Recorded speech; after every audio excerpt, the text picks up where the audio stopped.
Hello Joshua, welcome to सीने speaks. Hi, thank you for having me. काफ़ी सुर्खियों में बने हुए हो अपने गेम को लेकर। सबसे पहले तो ये जानना चाहेंगे, रियलिटी शो में जाने से पहले कैसे मतलब आपने खुद को इतना प्रिपेयर किया शो में टिके रहने के लिए? तो वैसे तो मॉडलिंग एक्टिंग से पहले मैं स्पोर्ट्समैन रहा हूँ। मैंने अंडर 14, 16, 18 में मुंबई को कैप्टन किया क्रिकेट में, और उसके बाद टेनिस में भी मैं कॉमनवेल्थ तक, जूनियर कॉमनवेल्थ तक टेनिस में इंडिया को रिप्रेजेंट कर चुका हूँ। तो आई वॉज कंप्लीट स्पोर्ट्समैन। मैं क्रिकेट में था, टेनिस में था। जब मैं 17 साल का था कॉलेज में, जब जूनियर कॉलेज में था, तो people like he is young, he is good looking, why don't you try for college fashion shows. तो तब मैंने कॉलेज में फैशन शोज करना शुरू किया, बेस्ट मॉडल का खिताब जीतते गया, बिकॉज देन आई रियलाइज कि I am a natural at this. मैं काफी अच्छा हूँ स्टेज पे, I am very confident on stage, और वॉकिंग द रैम्प वहीं से शुरुआत होती है, और लोग मुझे अप्रिशिएट कर रहे थे उस चीज के लिए। मैं काफी नेचुरल था उस चीज में। तो उस चीज के बाद एक कॉम्पिटिशन होती है called Bombay times fresh face. तो वो मैं जब 17-18 साल का था, मैं वो जीता। तब एक एक्ट्रेस भी आई थी वो जज करने। तो वो एक बड़ा फर्स्ट स्टेप था। मैं front page of Bombay times में आया था जब मैं वो जीता। At just 17 I was on the front page of Bombay times. After that I really trained myself, groomed myself, because मैंने वो डिसीजन लिया कि मैं अभी स्पोर्ट्स नहीं, मॉडलिंग एक्टिंग में करियर बनाना चाहता हूँ। लेकिन सबसे बड़ा ब्रेक तब आया जब मैं ग्लैड रैग्स मिस्टर इंडिया जीता 2016 में, जो जॉनी अब्राहम भी जीत चुका है। मैं उसका यंगेस्ट विनर हूँ। तो जब मैं वो जीता तो people started talking about who is Joshua Chawla, ये एक चीज जीता है, इतना बड़ा ग्लैड रैग्स का खिताब। तो वहां से मेरी शुरुआत हुई मॉडलिंग एक्टिंग की, वहाँ इंडस्ट्री में। और फिर मैंने एक पैजेंट जीता, man of the world India करके, बैंगलोर में। उसके बाद मैंने इंडिया को रिप्रेजेंट किया मिस्टर वर्ल्ड में, फिलीपींस के अंदर। तो हाँ, ये चीजें होने लगी है कि अब विनिंग, इसलिए एक आदत भी थी कि मैं हर चीज जीतता आया हूँ। फिर मैंने रियलिटी शो भी किया हुआ है। स्मिथविला से पहले मैंने एक रियलिटी शो किया called top model India. Colours infinity पे ये शो एयर हुआ था। जजेस Anaita Shroff, Lisa Hayden, Atul Kasbekar, Shivani Dandekar host थी। तो वहाँ मैं फाइनलिस्ट था उस शो का।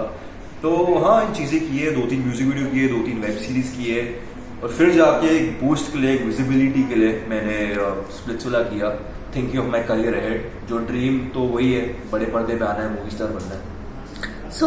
इससे और भी रियलिटी शोज है, बिग बॉस है, खतरों के खिलाड़ी है, लॉकअप है, और ऐसे कई शोज है, सिंगिंग रियलिटी शोज है। तो मतलब आपने स्प्लिट्सविला को ही चुना, और अगर आपने इसे चुना भी है तो इसमें जाने के लिए खुद को कैसे प्रिपेयर किया? मतलब किस एक्टर एक्ट्रेस को फॉलो किया आपने कि हाँ मैं खुद को और भी ग्रूम करूं, मुझे क्योंकि 24 आवर्स कैमरे के सामने रहना है। तो आपने किससे वो इंस्पिरेशन लिया? एज एन एक्टर तो मेरा इंस्पिरेशन हमेशा से, बचपन से ऋतिक रोशन रहा है। I think Hrithik is a perfect example of combination of good looks and good acting. तो मैं हमेशा चाहता था कि मैं वो कॉम्बिनेशन हूँ। मैं नहीं चाहता हूँ कि लोग हमेशा बोले कि बंदा अच्छा दिखता है, हीरो बन गया, तो मैंने अपने आप को एक्टिंग में ग्रूम किया, डांसिंग में ग्रूम किया, हर एक चीज जो शायद टीवी पे करना हो सकता है, क्योंकि रियलिटी शोज में भी you have to perform as a dancer, और and people are watching, big directors, big producers are watching, so you need to be. कभी ये कॉल आ गया, उसके बाद तो आपकी एक्टिंग की प्रेपरेशन होनी चाहिए। तो मैंने अपने आप को एक्टिंग में ग्रूम किया, डांसिंग में ग्रूम किया, और ओवर टाइम कैमरा पे खुद को देख के आपको अंडरस्टैंड होता है कि आपको क्या सूट करता है। And I am very fashionable with clothes. तो भगवान ने एक अच्छा चेहरा के साथ ब्लेस किया है, तो हमेशा था कि मैं उस फेस को अच्छी तरह यूटिलाइज करूँ और अपने बेस्ट वे में ग्रूम करूँ। And Hrithik has been an inspiration there. Reality shows में जो एक्टर एक्ट्रेस दिख चुके हैं, उनमें से आपने किसे फॉलो किया? This is a very unconventional, shocking answer, पर Rakhi Sawant is one of the prime examples of a brilliant entertainer.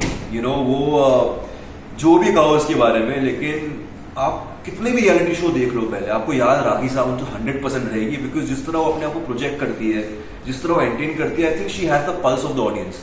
वो चलता है, जिस तरह अपने आप को सेल करती है, चाहे कुछ भी करे, साफ दिल से करती है। आई हैव नेवर सीन, एक चीज मुझे याद नहीं कि राखी सावंत ने किसको नीचा गिराया हो गंदे तरीके से, या किसके बारे में किसको कैरेक्टर असैसिनेट किया हो, कभी नहीं। वो रोएगी, लड़ेगी, झगड़ेगी, ड्रामा करेगी, एंटरटेन करेगी, कभी कोई भूत बन जाएगी, लेकिन जो करेगी ऑडियंस को हंसाएगी। She is very very clean hearted, light hearted, and she will always entertain the audience and make sure कि audience is getting their money is worth. So I think in terms of reality show there is no better example in Rakhi Sawant. And also I think she always, एक चीज उन्होंने हमेशा कही है कि उनका source of faith is in Jesus, and that's my source of faith is well. So I connect with her on that कि so praise Lord to her, because she's always, I've seen her that she's had the courage to pray for others on national television and openly say that I'm praying to Jesus or whatever, and I think I take great inspiration from that because it takes a lot to do that.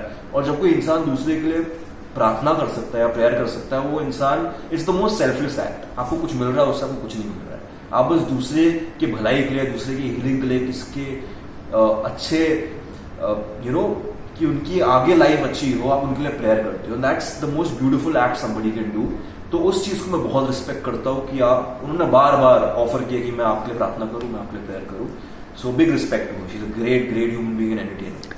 जैसे कि आपने अभी राखी का नाम लिया है, तो आपको ये भी पता होगा कि राखी सावंत की जिंदगी में, पर्सनल लाइफ में इन दिनों काफी कुछ उथल पुथल मचा हुआ है.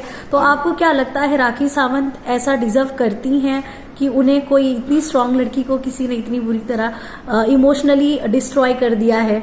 वो ये बिल्कुल डिजर्व नहीं करती. I think she is in a stage where obviously वो इंडस्ट्री की रही है एंड शी क्रेव्स लव. वो चाहती है कि वो एक सॉलिड रिलेशनशिप में रहे, उनको प्यार मिले, उनको भी कोई हो उनको चाहने वाला, प्यार करने वाला, क्योंकि उनका जो प्रीवियस हस्बैंड था उनके साथ उनको नहीं मिला, वो भी यूज करके उनको छोड़ दिया. तो she is getting people who are just using her and leaving her. Again ये एग्जांपल जो भी चल रहा वही है, किसी ने उनको फंसाया, प्यार के वादे दिए और वो सिंपल सी है, वो मान गई, शादी भी कर लिया और जब फेम मिल गया, पॉपुलैरिटी मिल गई तो उनको छोड़ दिया. तो she doesn't deserve this. She deserve somebody a right partner for her, जो आई एम श्योर उनको मिलेगा आगे जाके लाइफ में. पर उनको पेशेंस रखना पड़ेगा क्योंकि वो जल्दबाजी में वो प्यार अचीव करने के लिए वो लोगों को इनोसेंट समझ रही है, उनको चांस दे रही है, और चांस दे के वही होता है, वो सब कुछ अपना दे देती है और लोग उनका गलत फायदा उठा के फेम, पॉपुलैरिटी, पैसा लेके भाग जाते हैं. तो I sympathize with her, empathize with her, and I hope she gets out of this. I will pray for. इसी के साथ ही आपने मतलब जो एक बोला, एक लव कनेक्शन का जो भी बोला आपने, तो शो में भी देखा गया, मतलब कशिश के साथ आप काफी इमोशनल हो गए थे, मतलब उनका नाम लेते भी आपको ऐसे लग रहा था कि, लेकिन इसी के साथ ही आपको प्लेबॉय का भी टैग लगाया गया, तो उस पर आपका क्या रिएक्शन है? प्लेबॉय मतलब मैंने कभी जिंदगी में कोई लड़कियों के साथ खेला नहीं है. हाँ, मैं जिंदगी में बहुत लड़कियां रही है, ठीक है, तो वो मैं डिनाई नहीं करूंगा. तो जब एक इंसान, एक लड़के की जिंदगी में बहुत लड़कियां रहती है तो कहीं ना कहीं उसको प्लेबॉय का टैग मिल ही जाता है.